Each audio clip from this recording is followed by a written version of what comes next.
This next song I'm going to do for you is a song that takes you to my island home, to the island of Hawaii, and it takes you on a little boat ride around, going around Hawaii Island, and it stops at every port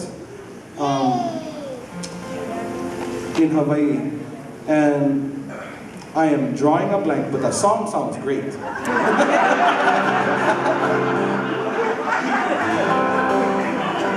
to hear about it? Here's it go.